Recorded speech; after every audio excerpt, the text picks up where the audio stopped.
Mariel Dizon, tumayo ka! Ang sigaw na iyon ni G. Santos ay parang kulog na bumasag sa katahimikan ng examination hall. Sa isang iglap, daan-daang mga mata ng aking mga kaklase ang tumama sa akin. Mga matang puno ng panghuhusga at panunuya. Huwag mong akalaing madadaya mo ang paaralang ito sa pamamagitan ng maruming papel na yan. Buong pait na dagdag ng guro habang hinihila ang isang pirasong papel mula sa bulsa ng aking uniforme. Parang huminto ang mundo ko. Alam kong hindi akin ang papel na yon. Pero sa bawat salitang lumalabas sa bibig niya, naririnig ko ang pagkadurog ng puso ni Nanay Rosa. Naalala ko ang mga kamay niyang naninginig sa pagod at ang mga madaling araw na pagbangon niya sa palengke para lang naipambayad ako sa matrikula. Ang akala kong tiket ko patungong UP at sa maginhawang buhay, naging hatol pala ng aking kamatayan. Lumingon ako sa kabilang hilera at doon, nakita ko ang isang pamilyar na ngiti. Si Cassandra Villanueva. Nakaupo siya ng tuwid, tila isang reyna, habang ang kanyang mga mata ay nagniningning sa tagumpay. Doon ko naintindihan, hindi ako nagkamali sa pagsagot sa exam. Nagkamali ako dahil akala ko, ang katulad ko mahirap ay may puwang sa mundong pinatatakbo ng pera at dumi ng mga tulad niya. Mariel Dizon, tumayo ka! Ang sigaw na iyon ni G. Santos ay parang kulog na bumasag sa katahimikan ng examination hall. Sa isang iglap, daan-daang mga mata ng aking mga kaklase ang tumama sa akin. Mga matang puno ng panghuhusga, gulat, at ang iba ay lihim na panunuya. Huwag mong akalaing madadaya mo ang paaralang ito sa pamamagitan ng maruming papel na yan. Buong pait na dagdag ng guro habang hinihila ang isang pirasong papel mula sa loob ng bulsa ng aking uniforme. Parang huminto ang mundo ko. Ang aking mga kamay na kanina lang ay mabilis na nagsusulat ng mga sagot para sa huling bahagi ng National Scholarship Exam ay biglang nanginid. Alam ko sa kaibuturan ng aking puso na hindi akin ang papel na yon. Wala akong dalang kahit anong kodigo. Pero sa bawat salitang lumalabas sa bibig ni G. Santos, naririnig ko ang pagkadurog ng mga pangarap namin ni Nanay Rosa. Naalala ko ang mga kamay ni Nanay. Magaspang, nanginginig sa pagod, at laging amoy isda dahil sa pagtitinda sa palengke simula 3:00 ng madaling araw. Bawat sentimong pinag-aral ko sa mamahaling eskwelahang ito ay galing sa pawis at dugo niya. Ang akala kong tiket ko patungong University of the Philippines at sa mas maginhawang buhay, ang dahilan kung bakit tinitiis ko ang lahat ng pangaalipusta ng mga mayayamang kaklase, ay naging hatol pala ng aking kamatayan sa harap ng lahat. Sir, hindi po sa akin yan. Hindi ko po alam kung paano napunta yan sa bulsa ko. Halos maputol ang hininga ko sa pagsusumamo. Pero bago pa man ako makapaliwanag, isang pamilyar na boses ang narinig ko mula sa kabilang hilera. Sayang ka naman, Mariel. Akala ko pa naman talagang matalino ka. Yung pala, dinadaan mo lang sa pandaraya. Si Cassandra Villanueva. Nakaupo siya ng tuwid, tila isang reyna sa kanyang trono. Ang kanyang mukha ay bakas ng kunwaring awa, pero ang kanyang mga mata ay nagniningning sa tagumpay. Si Cassandra, ang anak ng pinakamalaking donor ng paaralan, ang babaeng laging pangalawa sa akin sa bawat exam, ay ngayon ay nakangiti na sa wakas. Doon ko naintindihan ang lahat. Hindi ako nagkamali sa pagsagot sa exam.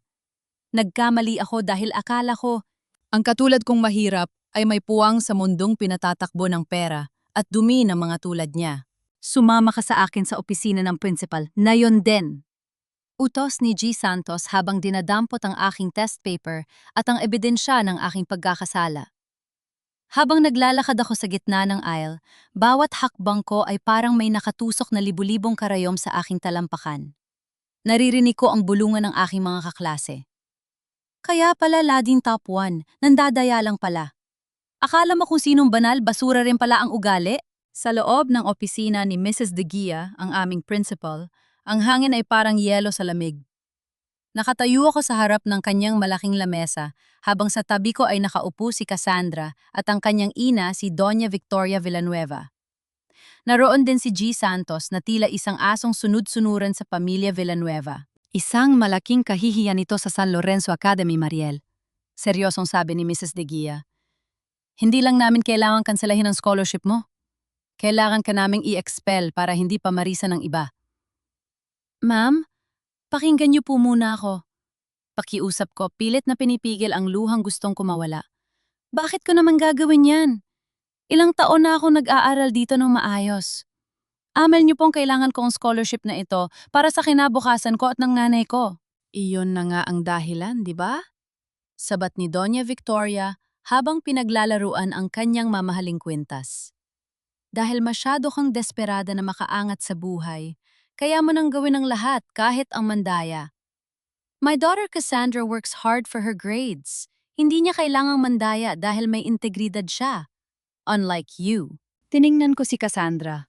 Sa sandaling yon, nakita ko ang mabilis na pagpindot niya sa kanyang smartwatch. May kung anong mensaheng ipinadala niya habang nakatingin sa akin ng may pangungutya. Doon ko napagtanto. Planado ang lahat. Mula sa pagkakapwesto ko sa exam hanggang sa pagkakatuklas ni G. Santos sa papel. Wala na kailangang pag-usapan, sabi ni Mrs. Teguia. Mariel Dizon, officially disqualified ka na sa National Scholarship. At simula bukas, hindi ka na pwedeng tumuntong sa paaralang ito. Iligpit mo na ang mga gamit mo. Lumabas ako ng opisina na parang isang basang sisiw. Ang ulan sa labas ay nagsisimula ng bumuhos. Tila nakikiramay sa bigat ng aking nararamdaman. Gusto kong sumigaw. Gusto kong umiyak hanggang sa mawala ang sakit. Pero alam kong wala itong itutulong. Habang naglalakad ako palabas ng gate, isang itim na SUV ang huminto sa tapat ko. Bumukas ang bintana at lumitaw ang mukha ni Cassandra. Don't worry, Morel, sabi niya sa isang mapang-asar na tono. Dahil wala ka na, ako na ang siguradong makakakuha ng scholarship at ng slot sa UP. Bagay ka naman talaga sa kalsada eh. Doon ka na lang tumulong sa nanay mong amoy malansang isda. Bago pa man ako makasagot, humarurot na ang sasakyan niya, tumilamsik ang maruming tubig mula sa kalsada sa aking uniforme. Tumingala ako sa langit, hinayaan ang patak ng ulan na humalo sa aking mga luha. Sa sandaling iyon, naramdaman ko ang isang matinding galit na unti-unting pumapalit sa aking lungkot. Hindi ako papayag na ganito na lang ang katapusan. Pero ang pinakamahirap na bahagi ay hindi ang pagpapaalis sa akin sa eskwelahan. Ang pinakamahirap ay ang pag-uwi sa bahay. Pagdating ko sa aming maliit na barong-barong sa gilid ng riles, natigilan ako.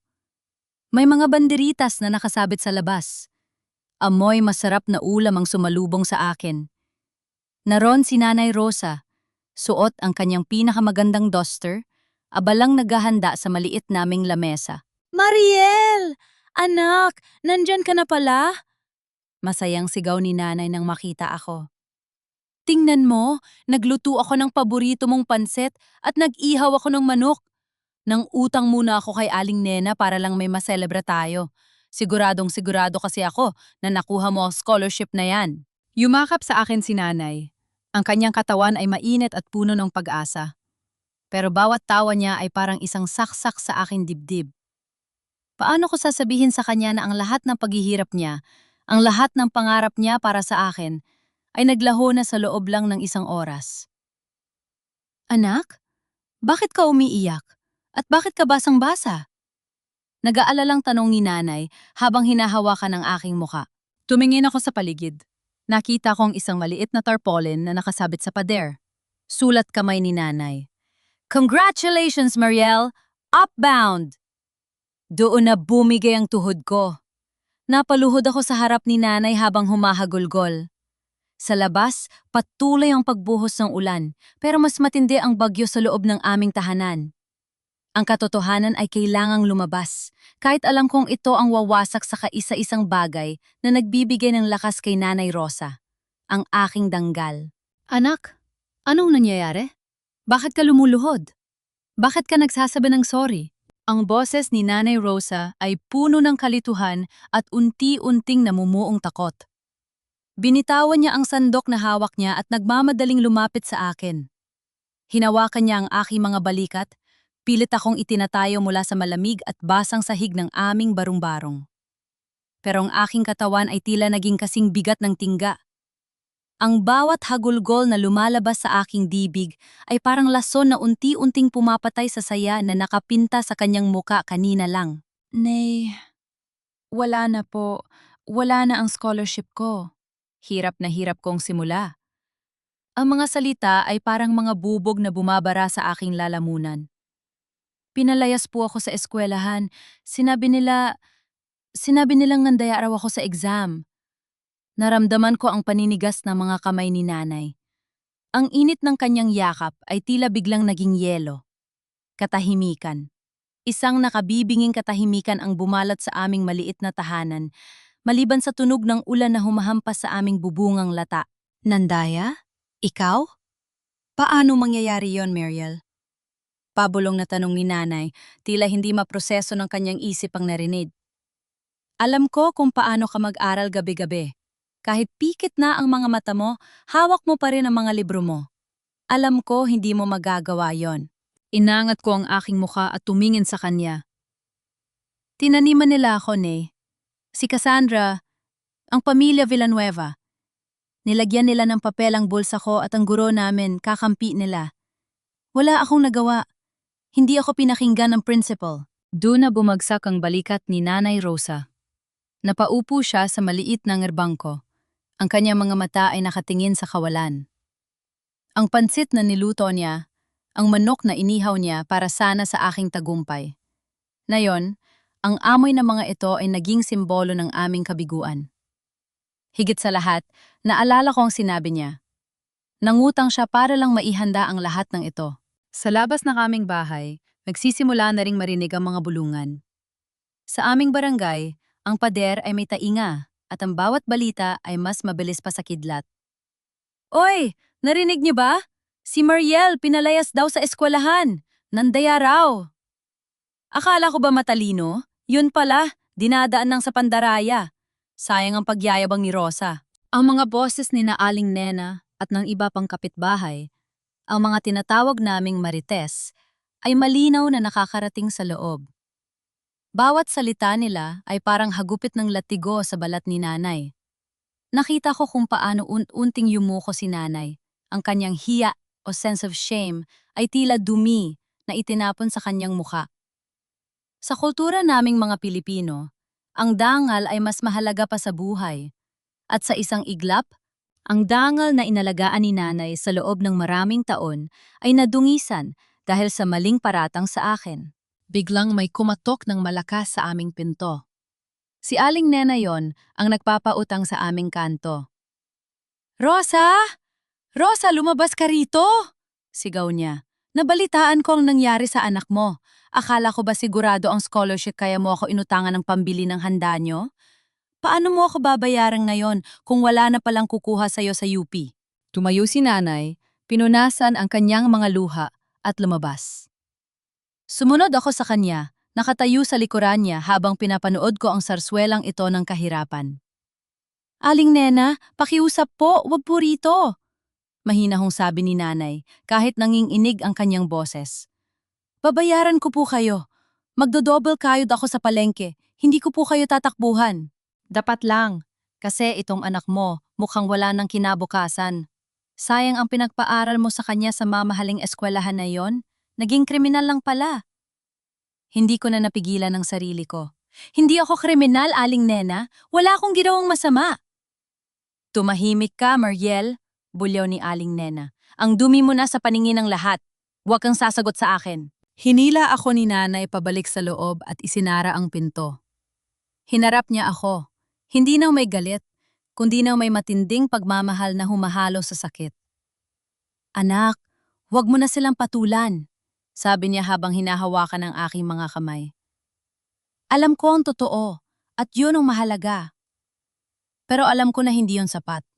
Nakita ko ang isang sobrang puti na iniabot ng isang courier kanina habang nagkakagulo kami. Binuksan ko ito. Ito ay ang opisyal na sulat mula sa San Lorenzo Academy. Mariel Dizon is hereby expelled for academic dishonesty. Furthermore, a formal report has been sent to the Department of Education, disqualifying her from all national scholarship grants for the next 5 years. 5 years. 5 taon. Para sa isang taong walang pera, ang 5 taon ay parang habambuhay na pagkakakulong sa kahirapan. Hindi lang nila ako pinalayos.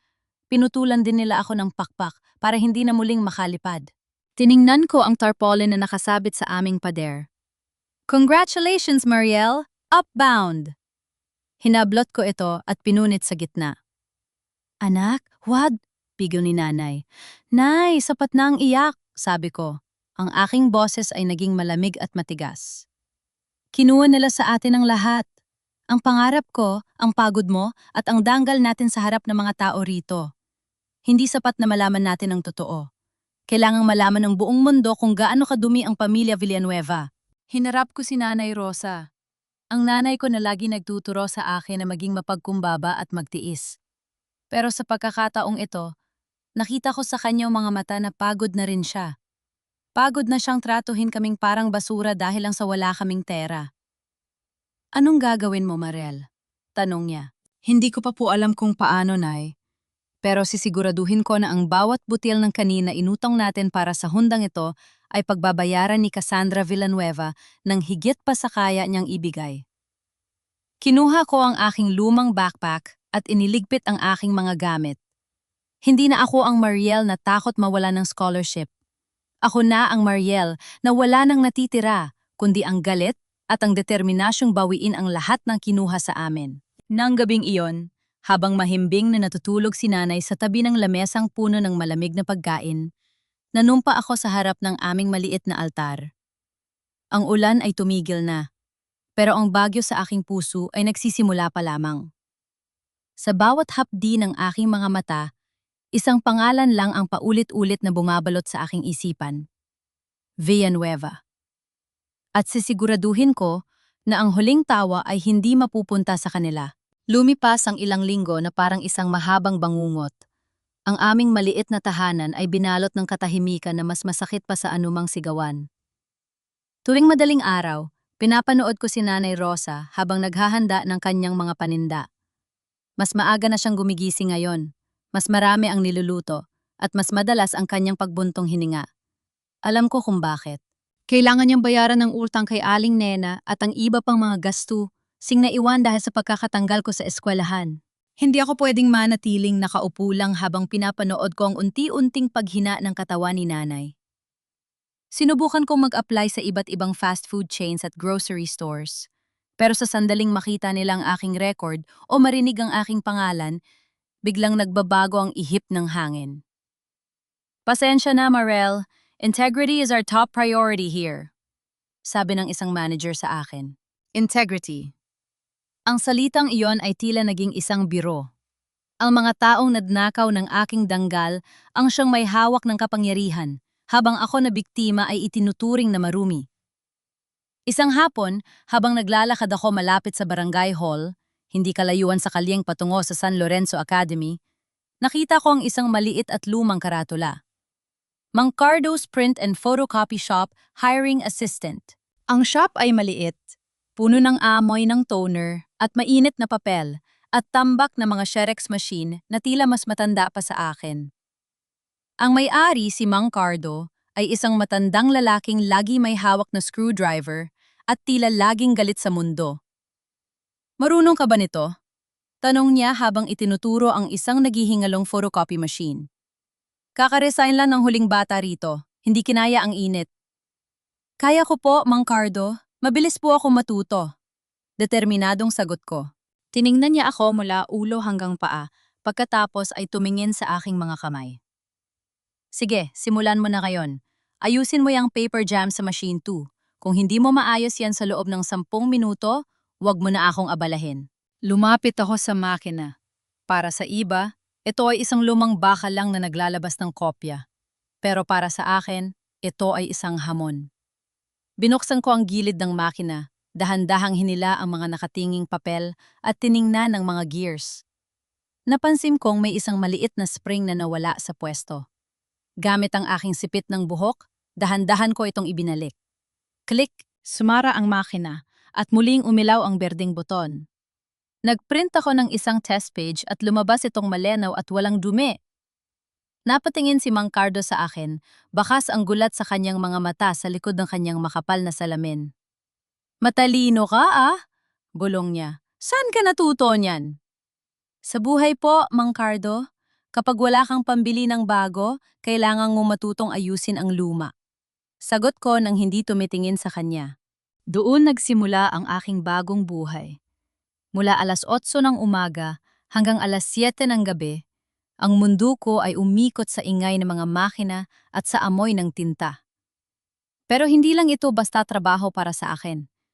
Ang shop ni Mang Cardo ay ang pinakapaboritong takbuhan ng mga estudyante at maging ng mga staff mula sa San Lorenzo Academy dahil ito ang pinakamuro at pinakamalapit na print shop sa labas ng campus.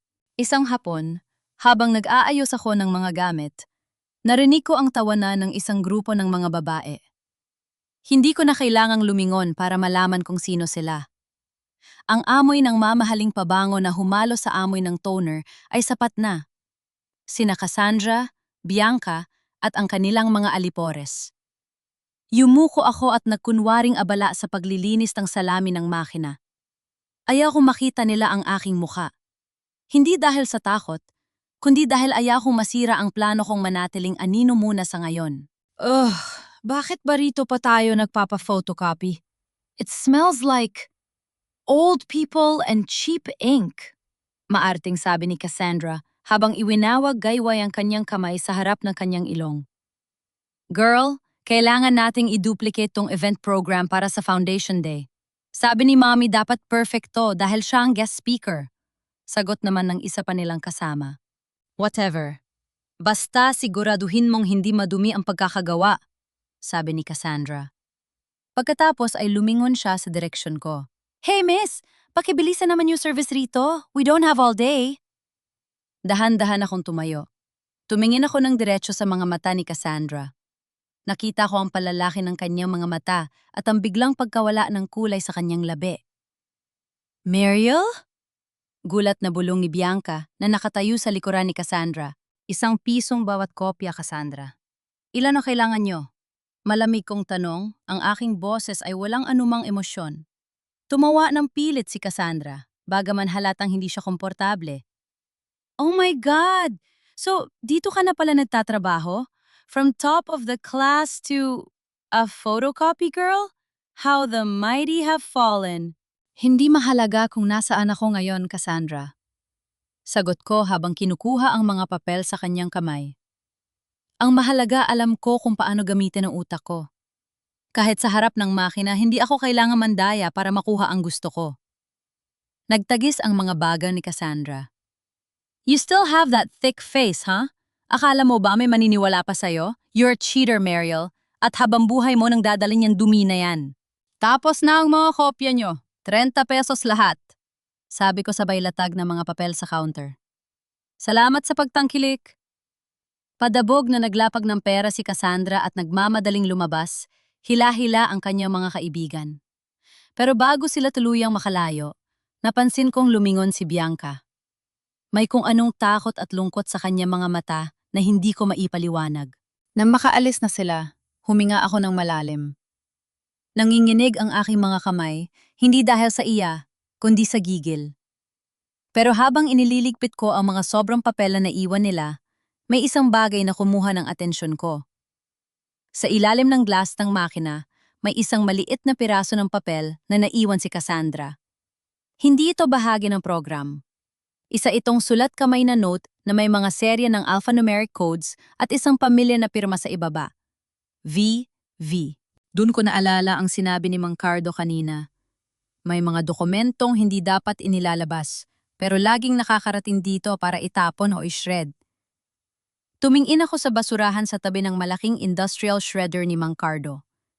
Marami mga papel mula sa San Lorenzo ang dinadala rito para sirain dahil sira ang shredder sa loob ng school office. Isang ngiti ang unti-unting gumuhit sa aking mga labi.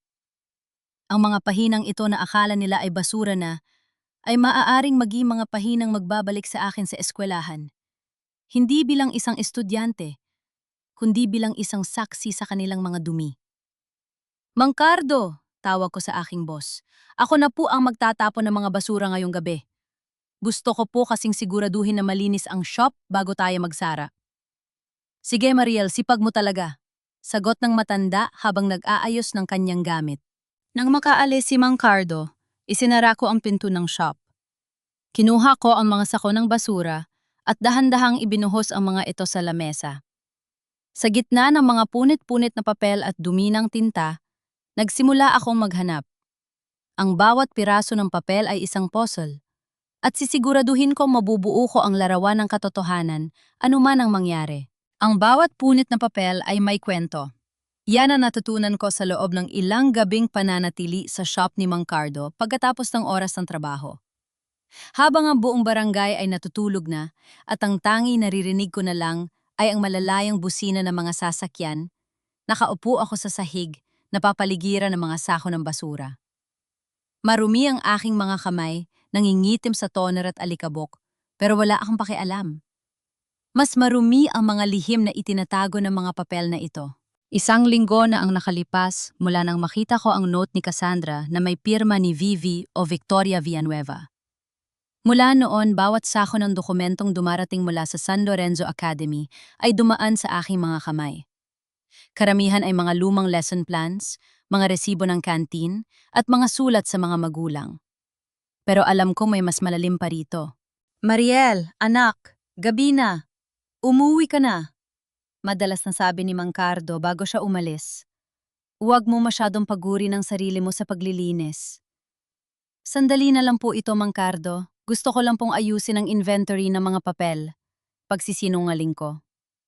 Nang gabing yon, nakatagpo ako ng isang sako na kakaiba ang laman. Hindi ito punit-punit ng industrial shredder. Mukhang mabilisang pinunit lang ng kamay. Dahan-dahan ko itong binuo sa ibabaw ng lamesa, tila isang madugong puzzle. Nang mabuo ko ang unang pahina, tila tumigil ang pagtibok ng puso ko. Isa itong draft ng scholarship selection criteria para sa taong ito. Pero sa gilid ng papel, may mga sulat kamay na gumamit ng pulang tinta. Remove the interview portion. Focus only on the written exam results. Ensure CV gets the code keys 24 hours before. Ang mga alphanumeric codes na nakita ko sa note ni Cassandra ay narito rin. Ito ang mga code keys para sa multiple choice questions ng National Scholarship Exam.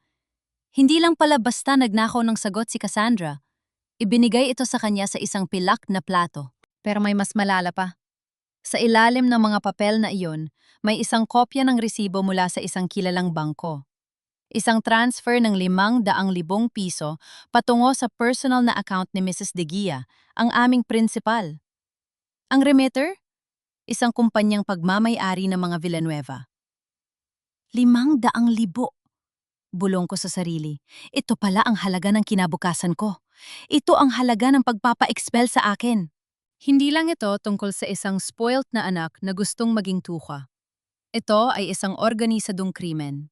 Ang pamilya Villanueva ay binili ang katapatan ng paaralan para masiguro na ang kanilang pangalan ay manatili sa itaas, habang ang mga tulad kong mahihirap ay ginagawang tungtungan para mas lalo silang magmukhang matayog. Kinabukasan, habang nasa kalagitnaan ako ng trabaho, pumasok sa shop si Mrs. Lopez, ang matandang sekretarya ng principal. Mukha siyang balisa at panay ang lingon sa labas. Mariel, ikaw muna rito? Tanong niya, hindi tumitingin sa aking mga mata. Nasaan si Cardo? Nasa likod po, Mang Cardo. May inaayos na makina. May kailangan po kayo, Mrs. Lopez? Tanong ko habang pinapanatili ang aking boses na kalmado. Inilapap niya ang isang makapal na folder sa counter. Paki-photocopy ito, 3 kopya. Tapos, pakidala sa likod at ishred mo lahat ng original. Siguraduhin mong walang matitirang kahit anong piraso, ha?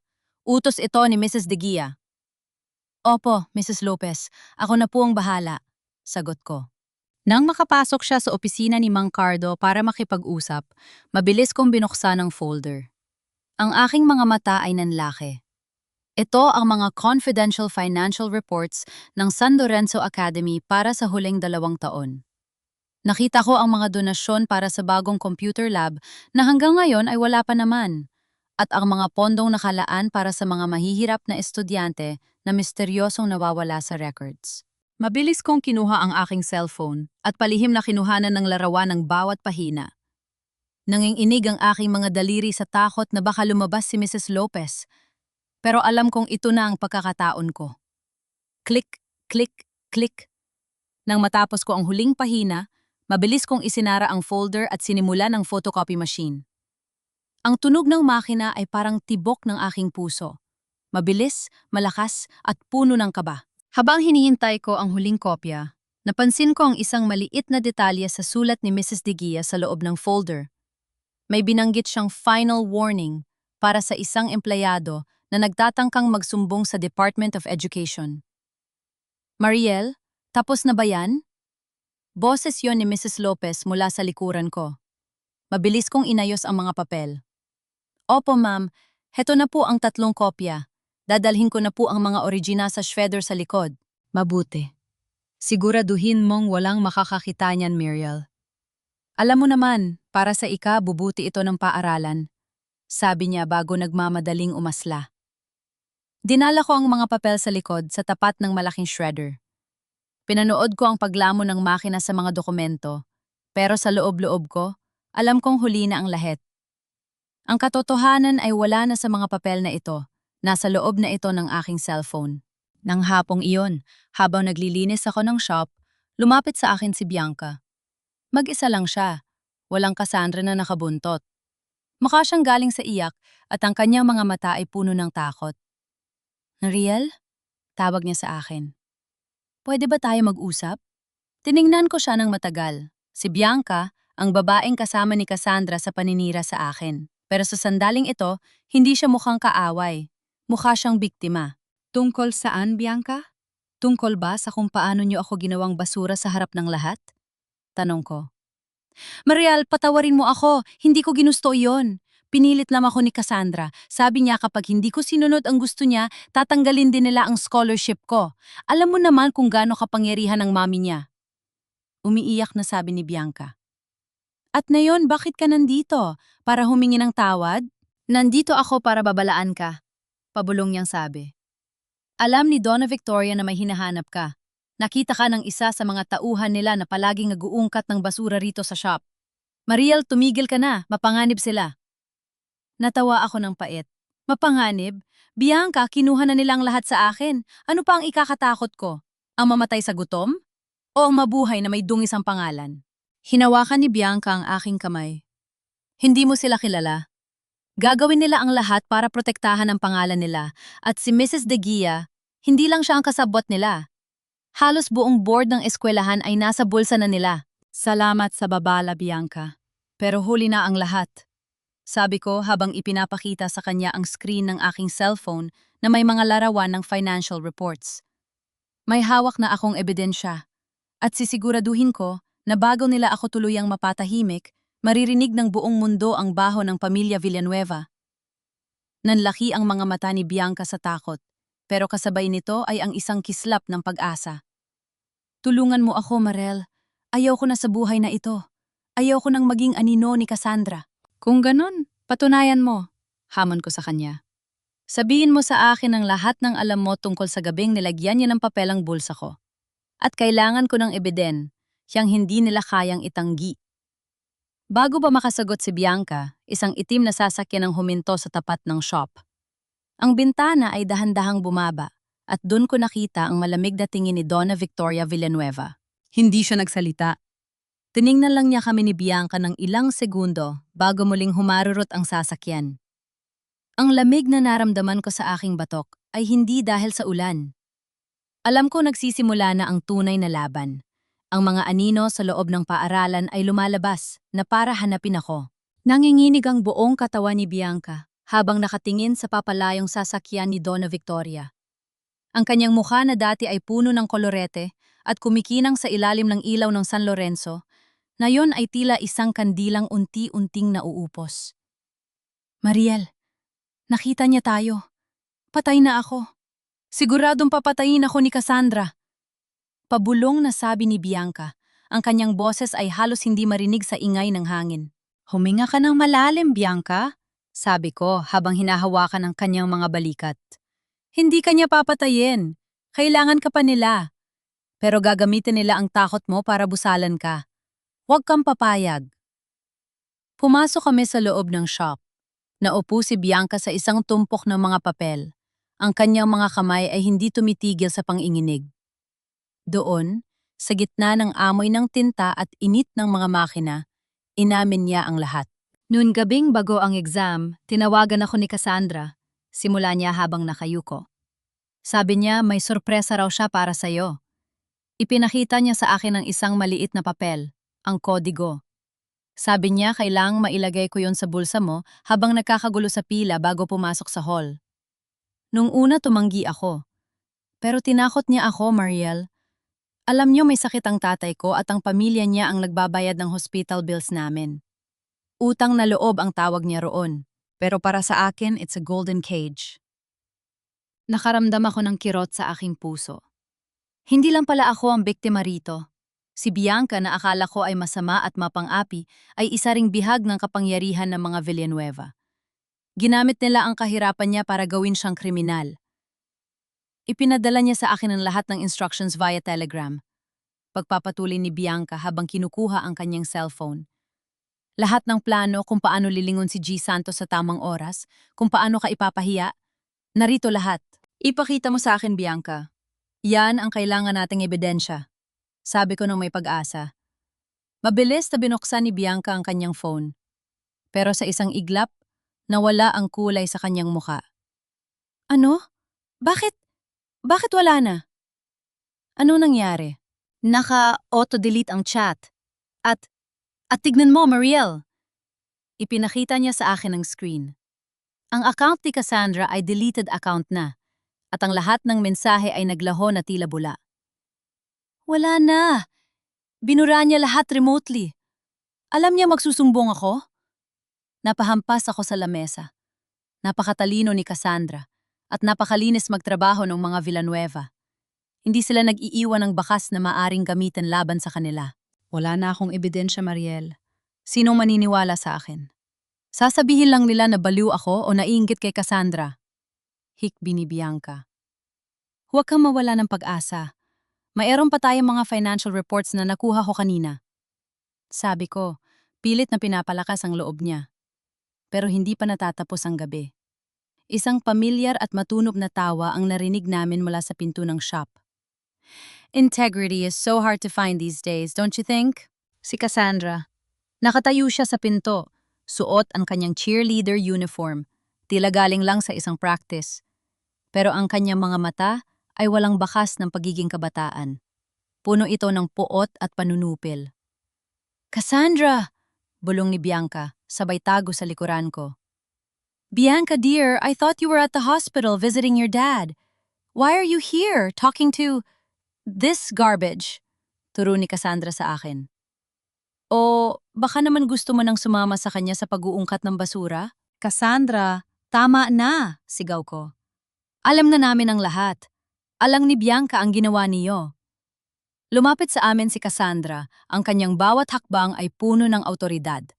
Huminto siya sa harap ko at tiningnan ako ng mata sa mata. And who's going to believe a cheater and a charity case? Bianca, did you forget? Ang susunod na chemotherapy ng daddy mo ay nakasalalay sa pirma ni mommy sa foundation. Isang maling salita mo lang, Bianca. At baka bukas, sa punerarya na ang punta ng tatay mo. Napahagulgol si Bianca. Please, Cassandra, wag. Gagawin ko ang lahat. Wag mo lang saktan ang daddy ko. Tumingin sa akin si Cassandra nang may nakakalokong ngiti. See, Mariel, you can't win. You think your little detective work will save you? This is my world. I own the school. I own the teachers and I own people like Bianca. Kinuha ni Cassandra ang isang bote ng ink sa counter at dahan-dahang ibinuhos ito sa ibabaw ng mga photocopy na ginawa ko para kay Mrs. Lopez. Oops, my hand slipped. Clean it up, photocopy girl. Tumalikod na siya at naglakad palabas, pero bago siya tuluyang makalayo, huminto siya. By the way, Morel, tell your mom to stop selling those cheap fish balls in front of the school. It's an eyesore. Baka bukas pati ang karito niya ipahakot ko na sa MMDA. Nang makaalis si Cassandra, binalot muli kami ng katahimikan. Ang itim na tinta ay unti-unting kumakalat sa lamesa, tila sumisimbolo sa kadilimang bumabalot sa aming kinabukasan. Patawarin mo ako, Mariel. Hindi ko kaya. Hindi ko kayang isakripisyo ang tatay ko. Sabi ni Bianca bago siya nagmamadaling tumakbo palabas ng shop. Naiwan akong mag-isa sa loob ng madilim na shop. Tiningnan ko ang aking cellphone. Ang kaisa-isang alas na meron ako. Pero alam ko, ang mga financial reports na iyon ay hindi sapat para linisin ang pangalan ko. Kailangan ko ng isang bagay na direktang mag-uugnay kay Cassandra sa krimen. Biglang tumunog ang aking phone. Isang unregistered number ang nag-text. Tumingin ka sa ilalim ng machine 3. May naiwan ang sekretarya na hindi niya dapat naiwan. Gamitin mo ito ng tama. Nahinig ang aking mga kamay. Sino ang nag-text? Isang kakampi o isa na namang patibong? Dahan-dahan akong lumapit sa machine 3, ang pinakalumang photocopy machine sa shop. Yumuko ako at kinapa ang ilalim nito. Doon, naramdaman ko ang isang maliit na USB drive na nakadikit gamit ang isang tape. Kasama ng USB ay isang maliit na piraso ng papel na may nakasulat. Para sa katarungan. Gabi na, pero ang liwanag mula sa monitor ng computer sa loob ng shop ni Mang Cardo ay tila isang titig na mapanghusga. Nanginginig ang aking kanang kamay habang hawak ang mouse. Sa harap ko, ang mga file sa loob ng misteryosong USB ay dahan-dahang naglo-load. Isang folder lang ang laman nito. Library CCTV_Oct15. Ito ang petsa ng National Scholarship Exam. Ang araw kung kailan gumuho ang mundo ko. Pinindot ko ang play. Ang video ay kuha mula sa isang anggulo sa itaas ng hallway patungo sa examination hall. Malabo ang kuha, parang may kung anong glitch, pero kitang-kita ang siksika ng mga estudyante. Nakita ko ang sarili ko. Bit-bit ang aking mga gamit, seryoso ang mukha, walang kamalay-malay. Pagkatapos, lumitaw si Bianca sa likuran ko. Sa video, kitang-kita ang pagkabalisa niya. Panay ang lingon niya sa paligid. At doon, sa eksaktong 7:45 ng umaga, habang ang lahat ay abala sa pagpapakita ng kanilang ID, mabilis na idinikit ni Bianca ang kanyang kamay sa bulsa ng aking uniforme. Pero hindi yon ang pinakamahalagang bahagi. Ilang segundo matapos gawin ni Bianca ang utos, lumapit si G. Santos sa kanya. May iniabot na maliit na puting sobre ang guro kay Bianca, at pagkatapos ay tumingin si G. Santos ng diretsyo sa kamera, tila sinisiguradong walang nakakakita, bago siya tumango ng dahan-dahan. Nakuha ko na kayo, pabulong kong sabi, habang ang luha ng galit ay dahan-dahang umaagos sa aking pisingi. Hindi lang si Bianca, si G. Santos, kitang-kita ang sabwatan nyo. Ito ang ebidensyang hinahanap ko.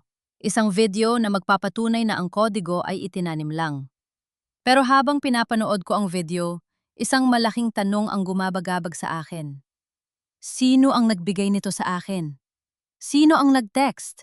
Sinubukan kong tawagan ang numerong nag-text, pero gaya ng inaasahan, "The number you have dialed is out of service." Isang burner phone. Isang taong nasa loob ng San Lorenzo. Isang taong may access sa CCTV room ang nagmamalas-applicated sa akin. O baka naman, isang taong galit din sa mga Villanueva.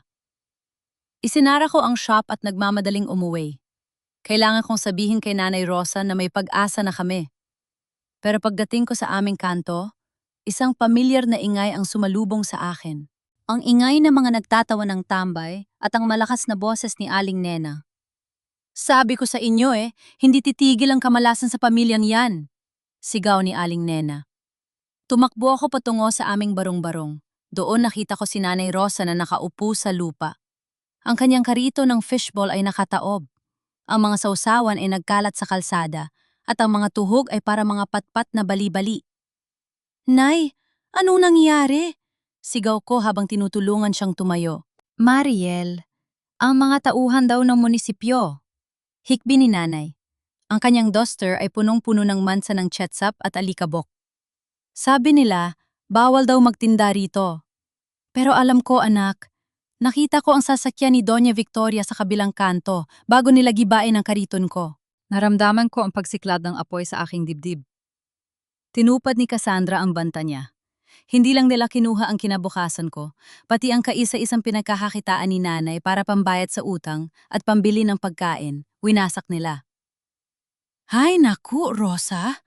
Magbayad ka na lang ng utang mo sa akin kesa mag-iiyak ka dyan! Buliw ni Aling Nena mula sa malayo. Kung hindi dahil sa anak mong mandadaya, Hindi sana kayo nakakaganyan. Tumahimik ka, Aling Nena, sigaw ko sa kanya. Magbabayad kami, pero wag na wag mo pagsasalitaan ang nanay ko ng ganyan. Aba, sumasagot ka na ha? Wala ka nang dangal, wala ka pang galang. Hinila ko si nanay pabalik sa loob ng bahay.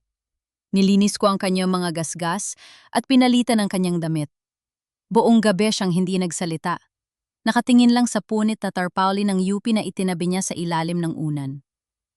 Ang kanyang katahimikan ay mas masakit pa sa anumang sermon. Ito ang katahimikan ng isang inang na wala na ng pag-asa. Nay, pabulong kong tawag habang hinahawakan ng kanyang mga kamay na magaspang. May hawak na po akong ebidensya. May video po ako na nagpapatunay na hindi ako ang naglagay ng papel sa bulsa ko. Makakabalik ako, Nay. Malilinis ko ang pangalan natin. Tumingin si nanay sa akin. Pero sa halip na saya, takot ang nakita ko sa kanyang mga mata. Marel, itigil mo na yan. Tignan mo ang nangyari sa kariton ko. Tignan mo ang ginagawa nila sa atin. Mayayaman sila, anak. May pera sila para bumili ng hustisya. Tayo, wala tayong laban. Pero Nay, ang katotohanan ay hindi nakakabusog, Mariel. Sigaw ni nanay. Ang una pagkakataon na tinaasan niya ako ng boses. Ang katotohanan ay hindi magbabayad ng utang natin kay Nena. Ayoko nang mawala ka rin sa akin. Baka sa susunod, hindi lang kariton ang sirain nila. Baka ikaw na ang sakta nila. Yumakap sa akin si nanay, umiiyak ng walang tunog. Doon ko naintindihan ang bigat ng krus na pinapasan niya. Para kay nanay, ang hiya ay masakit. Pero ang mawala ng anak ay mas nakakatakot. Nang gabing iyon, hindi ako makatulog. Hawak ko ang USB drive sa aking kamay. Sa isang panig, naroon ang kaligtasan ni nanay at ang pananahimik. Sa kabilang panig, naroon ang katarungan at ang aking danggal. Binuksan ko muli ang aking cellphone. May isang bagong mensahe mula sa numerong hindi ko kilala. Ang video ay simula pa lang, pero hindi sapat ang digital file. Kailangan mo ng buhay na saksi na aamin sa harap ng board. Bukas, may mahalagang dokumentong darating sa shop ni Cardo. Siguraduhin mong ikaw ang tatanggap. Tumingin ako sa natutulog na si Nanay Rosa. Ang kanyang mukha ay puno ng kulubot ng pag-aalala. Kailangan kong mamili. Tatakbo ba ako para iligtas ang natitirang piraso ng aming buhay o susugal ako para bawiin ang lahat ng kinuha sa amin? Dahan-dahan akong tumayo at lumapit sa altar. Panginoon, bigyan niyo po ako ng lakas. Hindi ko po ito ginagawa para sa sarili ko lang. Ginagawa ko ito para sa lahat ng mga inang tulad ni nanay na tinatapakan dahil lang sa mahirap sila. Alam ko na ang sagot. Ang takot ni nanay ay totoo, pero ang galit ko ay mas matindi. Hindi ako titigil hanggat hindi nakikita ng buong San Lorenzo ang tunay na mukha ng kanilang golden girl. Bukas, tatanggapin ko ang dokumento. At bukas, sisimulan ko ng buuin ang bitag para sa mga Villanueva. Maaga pa lang ay nasa shop na ako ni Mang Cardo. Hindi ako nakatulog ng maayos dahil sa halo-halong emosyon, galit para sa pagkawasak ng kariton ni nanay, at pananabik para sa dokumentong sinasabi ng misteryosong texter. Habang naglilinis ako ng mga counter, dumating ang isang delivery rider. May iniabot siyang isang selyadong brown envelope na nakapangalan kay Mang Cardo, pero may maliit na marka ng krus sa kanang bahagi nito. Ang hudyat na ito na ang hinihintay ko. Nang pumasok si Mang Cardo sa likod para mag-ayos ng mga pyesa, mabilis kong binuksan ang sobre. Hindi ako nabigo. Sa loob nito ay isang listahan ng mga special educational grants mula sa Villanueva Foundation. Sa unang tingin, mukha itong lehitimo. Pero nang tignan ko ang mga petsa at ang mga pirma, lumabas ang katotohanan. Ang mga petsa ng donasyon ay tumatama sa mga araw bago ang bawat malalaking board meeting ng San Lorenzo Academy. At ang pinakamatindi, may kalakip itong kopya ng isang tseke na nagkakahalaga ng 500,000 piso na may memo. For administrative support, confidential. Support? Bulong ko. Ito ang bayad para sa pananahimik nila sa lahat ng kalokohan nyo. Habang sinusuri ko ang mga papel, biglang bumukas ang pinto ng shop. Si Bianca. Hingal na hingal siya, magulo ang buhok, at tila kanina pa tumatakbo. Maril! Kailangan natin mag-usap, sabi niya habang isinasara ang pinto ng mabilis. Nalaman ni Cassandra na nagkausap tayo kagabi. Binantaan niya ako. Kinuha nila ang passbook ng daddy ko. Hindi ko na alam ang gagawin ko. Sa halip na magalit, hinila ko si Bianca sa tapat ng computer. Bianca, tignan mo ito! Ipinakita ko sa kanya ang CCTV video mula sa USB. Nakita ni Bianca ang sarili niya sa screen. Ang sandali ng kanyang pagtatraidor. Napahagulgol siya at napaluhod sa sahig. Patawarin mo ako, Marel. Wala akong choice. Pero ngayon, kahit anong gawin ko, talo pa rin ako. Sisirain nila ang buhay ko. Hindi, Bianca. Sabi ko habang itinatayo siya. Hindi tayo matatalo kung lalaban tayo ng sabay. Mayroon akong ebidensya ng suhol ni Doña Victoria sa principal. Mayroon akong video ni G. Santos na kasabot mo. Pero kailangan ko ng boses mo. Kailangan kong umamin ka sa harap ng board. Hindi ako pakikinggan ng board, Mariel. Hawak sila ng mga Villanueva. Takot na, sabi ni Bianca. Kaya hindi tayo sa board pupunta. Tugon ko ng may malamig na determinasyon. Pupunta tayo sa mga tao. Sa darating na Foundation Day Gala, naroon ang lahat. Ang media, ang mga alumni, ang mga magulang, at ang kinatawan mula sa Department of Education. Doon natin sila papasabugin. Bumalik ang kislap sa mga mata ni Bianca, pero may pag-aalinlangan pa rin. Pero paano tayo makakapasok? Expelled ka na at ako... Siguradong babantayan ako ni Cassandra. Doon papasok ang swerte natin, sabi ko sabay turo sa likod ng shop. Ipinadala rito kagabi ang lumang laser printer mula sa office ng principal para ibenta sa mga parts. Sabi ni Mang Cardo, junk na raw ito. Pero hindi nila alam, ang modelong ito ay may internal memory na nagtatago ng last printed jobs. Mabilis kaming pumunta sa likod. Gamit ang aking kaalaman sa computer, kinonekta ko ang hard drive ng lumang printer sa aking laptop. Matapos ang ilang minutong paghihintay, lumitaw ang mga file. Diyos ko! Bulog ni Bianca. Naroon ang scan ng original na Deathy na may mga sagot na nakasulat na. Ang mismong kopya na ibinigay kay Cassandra bago pa ang exam. Meron ding listahan ng mga estudyanteng pinakiusapan na babaan ng score para siguradong si Cassandra ang maging top 1. Ang pamilya Villanueva ay hindi lang nagnanakaw ng scholarship. Minanakawan nila ng kinabukasan ang bawat matalinong estudyante sa San Lorenzo sa loob ng maraming taon. Ito na ang lahat, Bianca. Sabi ko habang isinisave ang lahat ng files sa 3 magkakaibang USB. Meron tayong video, meron tayong records ng suhol, at meron tayong patunay ng leaked exam. Ang kailangan na lang natin ay ang pagkakataon. Tutulong ako, Marel, sabi ni Bianca. Ang kanyang boses ay hindi na nanginginig. Kahit anong mangyari sa akin, kahit mawala ang scholarship ko, mas gusto ko nang matulog ng mahimbing kaysa maging aso ni Cassandra habang buhay. Nagkamay kaming dalawa. Isang alyansang nabuo mula sa sakit at pagnanais ng katarungan. Binuo namin ang plano. Sa gabi ng gala, kailangang makapasok ni Mariel sa control room ng auditorium. Si Bianca naman ang magsisilbing lookout at kukuha ng atensyon ni Cassandra. Siguraduhin mong nasa tabi mo si Doña Victoria at ang principal kapag nagsimula na ang program, bilin ko kay Bianca. Gusto kong makita ng lahat ang mga mukha nila kapag lumabas ang katotohanan. Bago umalis si Bianca, may iniabot siyang isang maliit na ID sa akin. Ang kanyang duplicate school ID. Gamitin mo ito para makapasok sa back gate. Magsuot ka ng service uniform, hindi ka nila mapapansin sa dami ng caterers. Nang makaalis si Bianca, naiwan akong mag-isa sa shop. Tumingin ako sa labas, sa direksyon ng aming bahay. Naalala ko ang luha ni Nanay Rosa at ang kanyang durog na kariton. Nay, kaunti na lang, bulong ko sa hangin. Hindi lang kariton ang mababawi natin ang lahat. Biglang tumunog ang aking cellphone. Ang misteryosong texter muli. Mag-ingat ka bukas. Alam na ni Donna Victoria na may kulang sa mga dokumentong dinala sa shop. May ipapadala silang shredder team para linisin ang shop ni Cardo ngayong gabi. Umalas ka na riyan. Nanlaki ang aking mga mata. Mabilis kong kinuha ang aking gamit at ang mga USB.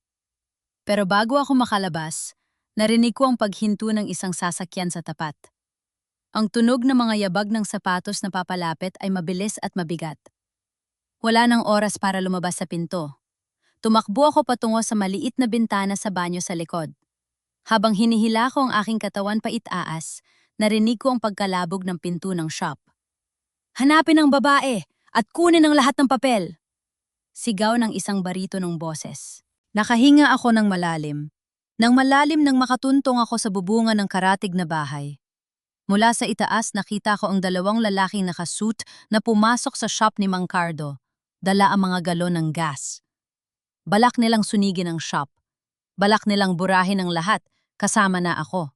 Sa gitna ng kadiliman ng gabi, yakap-yakap ko ang aking bag na naglalaman ng katotohanan. Ang laban na ito ay hindi na lang tungkol sa grades or scholarship. Ito ay laban para sa buhay.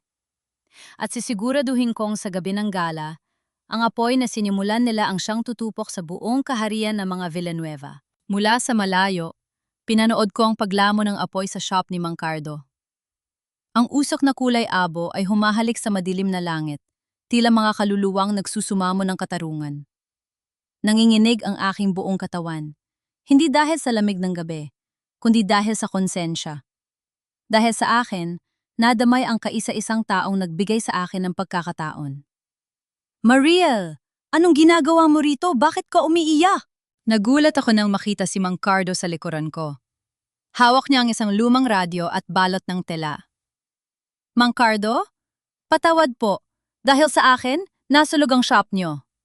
Hagulgol ko habang nakayuko. Hinawakan ng matanda ang aking balikat. Ang kanya mga mata ay hindi bakas ng galit, kundi ng isang malalim na pag-unawa. Huwag kang hihingi ng tawad sa akin, Mariel. Alam ko kung sinong gumawa nito. At alam ko rin na ang mga papel na kinuha mo ay mas mahalaga kaysa sa mga lumang makina ko. Ang shop ay bakal at semento lang, pero ang danggal mo, yan ang hindi nila kayang itayo muli kapag nawala. Pero wala na po kayong hanap buhay. May insurance ang shop, anak. At mas matanda na ako kaysa sa hitsura ko. Marami na ako naitabi. Numiti siya ng bahagya, isang niting puno ng lihim. Ang mahalaga na itago mo ang mga USB. Mayon lumakad ka na, huwag kang lilingon. Gawin mo ang dapat mong gawin sa gala. Niyakap ko si Mang Cardo ng mahigpit bago ako tumakbo pa uwi. Sa aming bahay, naghihintay si Nanay Rosa. Hindi ko na kailangan magpaliwanag. Alam na niya ang panganib nang makita ang liwanag ng sunog mula sa malayo. Mariel, huwag ka nang pumunta. Pakiusap ni Nanay habang inihahanda ang aking lumang uniforme na nilaban niya ng maigi. Baka patayin ka nila. Nay, kung hindi ko ito gagawin na yon, habang buhay tayong lilingon sa likod ng may takot. Gusto niyo po bang mamatay na ang tingin sa akin ng mga tao ay isang mandadaya? Huminga ng malalim si Nanay. Kinuha niya ang isang maliit na agimat mula sa kanyang altar at isinuot sa aking leeg. Pumatnubay sa iyo ang puong may kapal, anak. Balikan mo ako ng buhay. Dumating ang gabi ng Foundation Day Gala. Ang San Lorenzo Academy ay nagniningning sa ilalim ng mga makukulay na ilaw. Ang mga mamahaling sasakyan ay nakapila sa entrance. Iluluwa ang mga matatayog na tao sa lipunan, mga politiko, mga negosyante, at ang mga elitistang pamilya ng Quezon City. Suot ang puting service uniform na hiningi ko kay Bianca, pumasok ako sa back gate. Nakayuko ako. Bitbit ang isang tray ng mga baso, tila isa lamang sa mga hamak na caterers. Ang ID ni Bianca ang naging susi ko para makalagpas sa higit na mahigpit na seguridad. Sa loob ng auditorium, ang bango ng mga mamahaling bulaklak at pagkain ay nakakahilo. Doon, sa gitna ng stage, nakita ko sila. Si Donna Victoria, suot ang kanyang kulay gintong gown, ay nakatayo sa tabi ni Mrs. De Guia. At sa gitna nila, si Cassandra, suot ang Viong Mian Corona, bilang muse ng eskwelahan at may hawak na plaque ng academic excellence. Look at her, bulong ng isang waitress sa tabi ko. Ang ganda at ang kalino. Napakaswerte ng pamilya Villanueva. Napangiti ako ng mapait, kung alam nyo lang. Hinanap ng aking mga mata si Bianca. Nakita ko siya sa gilid ng stage balisa at panay ang tingin sa relo. Nang magtama ang aming paningin, tumango ako. Yon ang hudyat. Excuse me, kailangan pong dalhin ang mga inumin sa control room sa itaas. sabi ko sa isang guard sa gilid ng hagdan, gamit ang aking pinakamaamong boses. Sige, bilisan mo. Magsisimula na ang speech ni Doña Victoria. Sagot ng guard nang hindi man lang tinitignan ang mukha ko. Habang umaakyat ako sa makepot na hagdan patungo sa control room, ang tibok ng puso ko ay parang tambol na naghahanda para sa giyera. Pagdating ko sa itaas, nakita ko ang isang technician na abala sa pag-aayos ng mga switch. Kuya, juice po para sa inyo, sabi ko habang inilalapag ang tray. Salamat, kailangan ko yan. Ang init dito, sagot niya habang kinukuha ang baso. Hindi niya alam, nilagyan ko yon ng kaanting pampatulog na kinuha ko sa gamot ni nanay. Matapos ang ilang minuto, nagsimulang humikab ang technician hanggang sa tuluyan siyang makatulog sa kanyang upuan. Mabilis akong lumapit sa main computer. Isinaksak ko ang USB. Loading, 10%, 50%, 100%. Sa ibaba, nagsimula nang magsalita si Mrs. De Gia. Tonight, we celebrate not just the foundation of this institution, but the integrity and brilliance of our students. To present the highest honor, let us welcome Doña Victoria Villanueva. Nagpalakpakan ang lahat. Umakyat si Doña Victoria sa podium, dala ang kanyang mapanlinlang na ng iti. Integrity is the soul of San Lorenzo. My daughter Cassandra embodies this value. She is a reminder that with hard work and a clean heart, anything is possible. Ngayon na, bulong ko. Pinindot ko ang override sa control panel. Ang mic ni Donna Victoria ay biglang pumiyok at ang malaking screen sa likuran niya ay namatay. Pagkatapos, isang malakas na static sound ang bumalot sa buong auditorium. Biglang lumitaw ang isang video. Hindi ito ang tribute video para kay Cassandra. Ito ay ang malabong kuha mula sa CCTV ng library. Kitang-kita ang siksika ng mga estudyante. Kitang-kita si Bianca na naglalagay ng papel sa bulsa ko. At kitang-kita ang pagtango ni G. Santos habang tumatanggap ng sobre mula sa guro. Ang buong auditorium ay natahimik. Ang mga kubyertos na kanina ay kumakalansing ay huminto. Ang mga bulungan ay naging isang malakas na hininga ng gulat. Ano ito? Patayin niyo yan! Sigaw ni Doña Victoria. Ang kanyang boses ay nanginginig sa galit at takot. Pero hindi pa tapos. Matapos ang video, lumabas sa screen ang mga financial reports, ang mga suhol, ang mga peking donasyon, at ang pirma ni Doña Victoria sa mga leaked exam papers. Ito ba ang integridad na sinasabi niyo? Ang boses ko ay umalingaw-ngaw sa buong system ng auditorium. Hindi nila alam kung nasaan ako, pero naririnig nila ang bawat salita ko. Ang San Lorenzo ay hindi na paaralan. Ito ay palengke, kung saan ang kinabukasan ng mga estudyante ay binibili at ibinebenta ng pamilya Villanueva. Nakita ko sa stage ang hitsura ni Cassandra. Ang kanyang korona ay tila naging kasing bigat ng bato. Napaupo siya sa sahig habang ang mga flash ng kamera ng media ay nagsisimula ng kislap sa kanyang mukha. Ngunit sa gitna ng tagumpay na yon, isang kamay ang humawak sa aking balikat mula sa likuran. Huli ka, Marel! Lumingon ako at nakita ko si G. Santos, may hawak na baril at ang kanyang mga mata ay puno ng determinasyon na pumatay. Akala mo ba, hahayaan ka naming sirain ang lahat? Nabitawan ko ang mouse. Ang katahimikan sa auditorium sa ibaba ay napalitan ng mga sigaw at kaguluhan.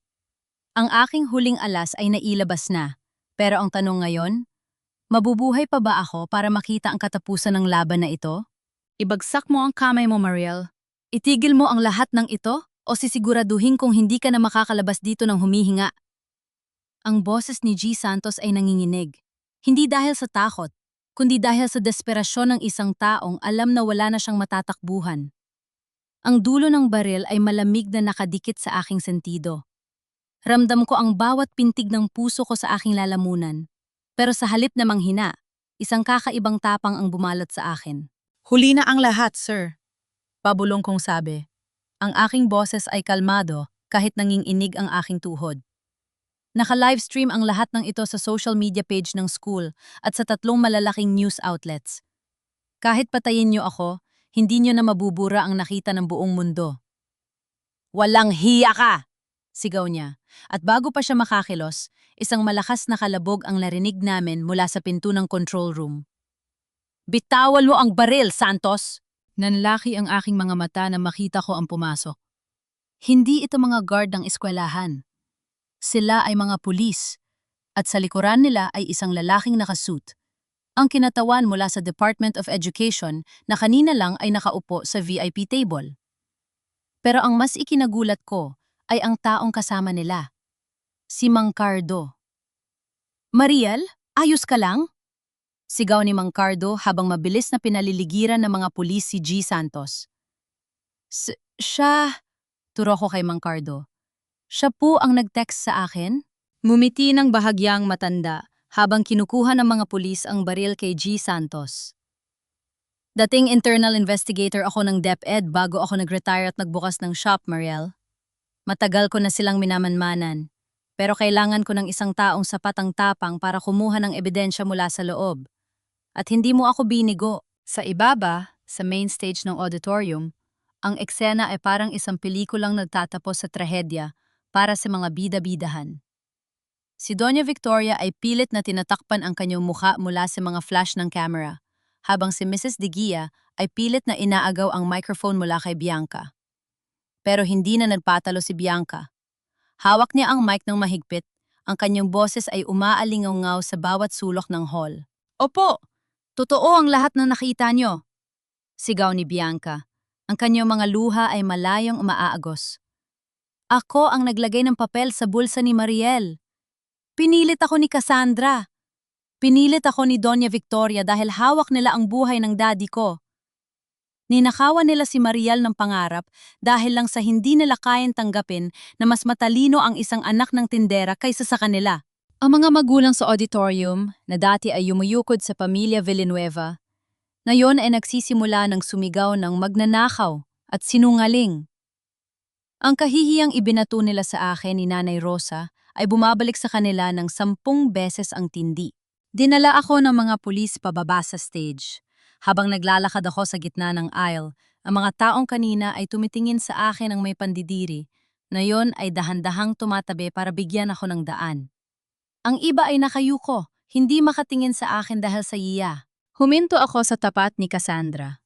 Ang kanyang korona ay nalaglag na sa sahig at natapakan ng mga taong nagkakagulo. Nakaupo siya sa gilid ng stage, tulala, tila hindi pa rin makapaniwala na ang kanyang mundo ng kasinungalingan ay gumuhuna. Ito ba ang halaga ng karangalan ninyo, Cassandra? Tanong ko. Ang aking boses ay hindi puno ng galit, kundi ng awa. Ibinenta mo ang kaluluwa mo para sa isang pirasong flake. Ngayon tignan mo ang sarili mo. May korona ka nga, pero wala ka ng danggal. Hindi siya sumagot. Napahagulgol na lang siya habang hila-hila siya ng mga tauhan ng DepEd para sa investigasyon. Mariel Dizon! Tawag ng kinatawa ng DepEd. In light of this clear evidence, your expulsion is hereby revoked. A special board will oversee your records and we will personally ensure that your scholarship is restored. On behalf of the department, I apologize for the injustice you faced. Nagpalakpakan ng mga tao, pero hindi yon ang hinahanap ko. Hinanap ko ang isang mukha sa gitna ng karamihan. At dun, sa dulo ng hall, nakita ko siya, si Nanay Rosa. Nakatayo siya ron, suot ang kanyang simpleng duster at tsinelas, yakap-yakap ang punit na tarpaulin ng UP. Umiiyak siya, pero sa pagkakataong ito, ang kanyang mga luha ay hindi dahil sa sakit. Ito ang mga luha ng isang inang nakitang muling nagliwanag ang bituin ng kanyang anak. Tumakbo ako patungo sa kanya at niyakap siya ng buong higpit. Nay! Malinis na po tayo! Malinis na ang pangalan natin! Bulong ko sa kanyang balikat. Salamat sa Diyos, Mariel. Salamat sa Diyos. Sagot ni nanay habang hinahaplos ang aking buhok.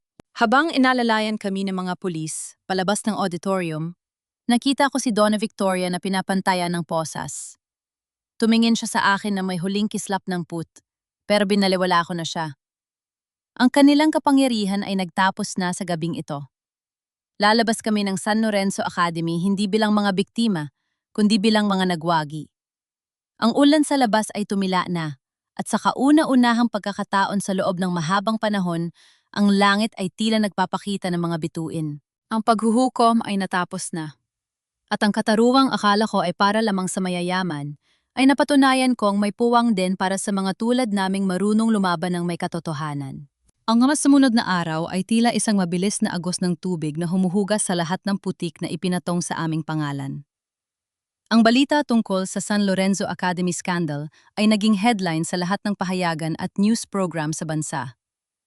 Hindi na nagawa pang gamitin ni Doña Victoria ang kanyang koneksyon dahil ang galit ng publiko ay mas malakas kaysa sa anumang halaga ng pera. Sa loob ng opisina ng National Bureau of Investigation, NBI, nakaupo ako sa tapat ni Nanay Rosa habang pinapanood namin ang paglabas ni Donna Victoria at Mrs. De Guia mula sa interrogation room. Wala na ang gintong gown at ang mapagmataas na tingin ng matandang Villanueva. Nakaposas ang kanyang mga kamay, natatakpan ng isang manipis na shawl habang pilit na iniiwasan ang mga kamera ng media. Mariel? Rosa? Huminto ang abogado ni Doña Victoria sa tapat namin. Gusto ng kliyente ko na makipagsettle. Magbibigay sila ng malaking halaga, sapat para makabili kayo ng bagong bahay at hindi na magtrabaho habang buhay. Iurong lang ang mga criminal charges. Tiningnan ko si Nanay Rosa. Nakita ko ang pagod sa kanyang mga mata. Ang mga peklat sa kanyang mga kamay na nakuha niya mula sa pagtitinda sa kalsada. Alam kong sa isang oo lang namin, magbabago ang buhay namin sa aspetong pinansyal. Ngunit hinawakan ni Nanay ang kamay ko at tumingin sa abogado. Attorney, sabihin niyo po kay Doña Victoria, ang dangga ng anak ko ay hindi mabibili ng pera niyo. Ang mga gabing iniyakan namin dahil sa paninira niyo, walang katumbas na tseke yon. Ituloy niyo ang demanda, Mariel. Hayaan natin ang batas sa humusga. Iyon ang sandali na naramdaman ko ang tunay na tagumpay. Hindi sa pagkakakulong ng aming mga kaaway, kundi sa katotohanang hindi kami natulad sa kanila. Hindi kami naging alipin ng pera. Sa eskwelahan naman, isang opisyal na seremonya ang ginanap sa basketball court ng barangay. Hindi sa loob ng San Lorenzo. Gusto ng Department of Education na gawin itong mas malapit sa masa. Doon, sa harap ng aming mga kapitbahay at ng mga dating kaklasikong nakiusyoso, binasa ang formal na desisyon. The Board of San Lorenzo Academy, under its new administration, officially strips Cassandra Villanueva of all academic awards, honors, and her title as the school's muse. Anunsyo ng bagong appointed na principal. Furthermore, the scholarship originally intended for her is hereby awarded to its rightful owner, Mariel Dizon, who garnered the highest score in the history of this institution. Nagpalakpakan ang mga tao. Nakita ko sina Aling Nena at ang mga marites ng aming kanto na ngayon ay todong iti at panay ang kaway sa akin. Tila ba hindi nila kami kinutya noon? Pero hindi ko na sila pinansin. Ang kanilang opinyon ay wala ng timbang sa akin. Isang hapon habang inililigpit ko ang mga gamit ko para sa paghahanda sa pagpasok sa UP, may isang bisitang dumating sa aming maliit na bahay. Si Cassandra. Wala na siyang dalang mamahaling sasakyan. Nakasuot siya ng simpleng t-shirt at maong, at ang kanyang muka ay halatang puyat at puno ng stress. Sa isang iglap, nawala ang Golden Girl ng San Lorenzo. Mariel, pabulong niyang tawag, nandito ako para ibalik ito. Inabot niya sa akin ang isang maliit na box.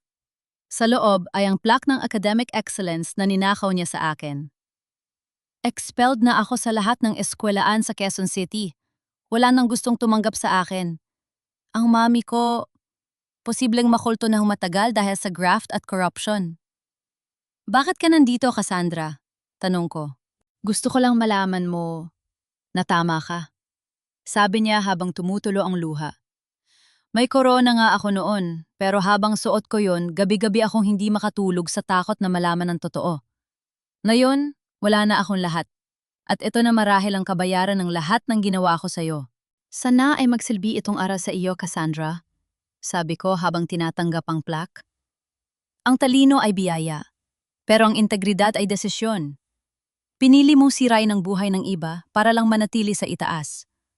Ngayon, kailangan mong matutong bumangon mula sa pinakamababa. Hindi ko siya pinatawad ng ganun na lang, pero hindi ko na rin siya pinagdaniman ng galit. Ang makita siyang nawala ng kapangyarihan ay sapat na karma na para sa akin. Bago matapos ang linggo, Binisita namin ni nanay si Mang Cardo sa kanyang pansamantalang pwesto. Sa tulong ng komunidad at ng insurance, unti-unti na niyang itinatayo ang kanyang shop. Mang Cardo, heto po! Iniabot ko sa kanya ang isang sobre na naglalaman ng unang installment ng ang ibinigay sa amin bilang danyos ng eskwelahan. Para po sa pagpapatayo ng shop nyo. Hindi sapat ito sa kabutihang ginawa nyo, pero gusto naming makatulong. Mariel, hindi mo kailangan gawin ito. Tang-inang matanda. Kailangan po namin, Mang Cardo, sabi ni Nanay Rosa. Dahil kung hindi dahil sa inyo, baka hanggang ngayon ay nakayuko pa rin kami sa kahihiyan. Sa huli tinanggap ni Mang Cardo ang tulong ng may luha sa mga mata. Nang gabing iyon, habang nakaupo kami ni Nanay sa harap ng aming maliit na altar, pinunasan ko ang aming luma at punit-punit na tarpaulin ng UP. Bukas, papalitan ko na ito ng bago. Isang bago at mas malaking tarpaulin na hindi nagawa sa utang, kundi bunga ng katotohanan at pagsisikap. Ang pamilya Villanueva ay nawala na sa aming buhay, kasama ang kanilang mga dumi at kasinungalingan. Ang aming barong-barong ay maliit pa rin, at ang buhay namin ay mahirap pa rin. Pero sa kauna-unahang pagkakataon, nakakahinga kami ng maluwag. Ang kasinungalingan ay maaaring tumakbo ng mabilis, pero ang katotohanan ay laging dumarating sa tamang panahon para tapusin ang karera. Ang pagguho ng kanilang kaharian ay ang siyang naging pundasyon ng aming bagong simula. Ang sikat ng araw sa University of the Philippines Diliman ay tila iba kaysa sa sikat ng araw na nakasanayan ko sa Quezon City. Mas maliwanag, mas sariwa, at higit sa lahat, mas malaya. Habang naglalakad ako sa University Avenue, sa ilalim ng mga dambuhalang puno ng acacia, hindi ko mapigilang mapahinto at huminga ng malalim. Ang amoy ng damo at ang tunog ng mga jeep na bumibiyahe sa loob ng campus ay musika sa aking mga tainga. Suot ko ang aking bagong ID, isang maliit na plastic na may nakasulat na Dizon Mariel. Student number 2024, Texia XXX. Sa ilalim nito ay ang tatlong titik na dati ay pangarap lang, pero ngayon ay katotohanan na UP. Mariel, anak sandali lang! Lumingon ako at nakita ko si Nanay Rosa na nagmamadaling lumapit sa akin. Hindi na siya nakasuot ng kupas na duster. Ngayon, suot niya ang isang maayos na blouse at may bitbit na basket. Simula nang maayos ang kaso, sa tulong na rin ng mga alumni ng San Lorenzo na naantig sa aming kwento, nakakuha si Nalay ng isang maliit na pwesto sa loob ng food hub malapit sa campus. Hindi na niya kailangang magtulak ng kariton at tumakbo mula sa mga nanghuhuli. Ngayon, siya na ang Nanay Rosa ng mga estudyante sa UP, ang reyna ng pinakamasarap na pansit at fishball sa Diliman.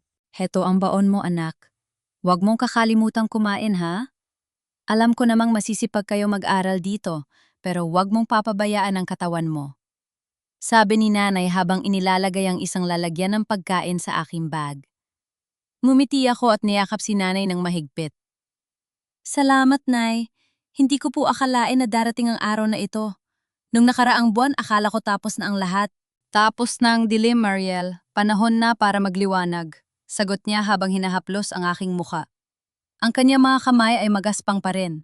Pero para sa akin, ito ang pinakamalambot na kamay sa mundo. Dahil ito ang humawak sa akin nung panahong halos bumigay na ako. Sa gitna ng aming pag-uusap, isang pamilyar na muka ang lumapit sa amin, si Bianca.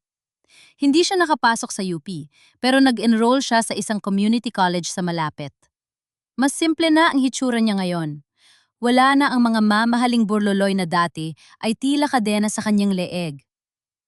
Mariel, Nanay Rosa, magandang umaga po, bati ni Bianca. May bitbit siyang mga libro at isang maliit na notebook. Bianca, kamusta ang klase mo? Tanong ko. Mahirap, pero masaya. Masarap pala sa pakiramdam yung nakakapag-aral ka na walang tinatagong sikreto. Nakangiting sabi ni Bianca. Salamat uli, Marel. Kung hindi dahil sa tapang mo, baka hanggang ngayon ay sunod-sunuran pa rin ako sa mga Villanueva. Pare-pareho na tayong malaya, Bianca, sabi ko sa kanya. Ang mahalaga, natuto tayo. At masaya ako na pinili mong gawin ang tama. Nagpaalam na si Bianca dahil may klase pa siya. Kami naman ni Nanay ay nagpatuloy sa paglalakad patungo sa oblation statue. Huminit kami sa harap ng dambuhalang rebulto na sumisimbolo sa pag-aalay ng sarili para sa bayan at sa katotohanan. Naalala ko ang pamilya Villanueva. Nabalitaan ko na si Doña Victoria ay nahatulan na ng ilang taong pagkakakulong dahil sa corruption at falsification of documents. Si Cassandra naman ay tuluyan ng nawala sa eksena. Sabi ng mga balita, umalis daw sila ng bansa para iwasan ang kahihiyan. Pero saan man sila magpunta, alam kong dala-dala nila ang bigat ng kanilang mga ginawa.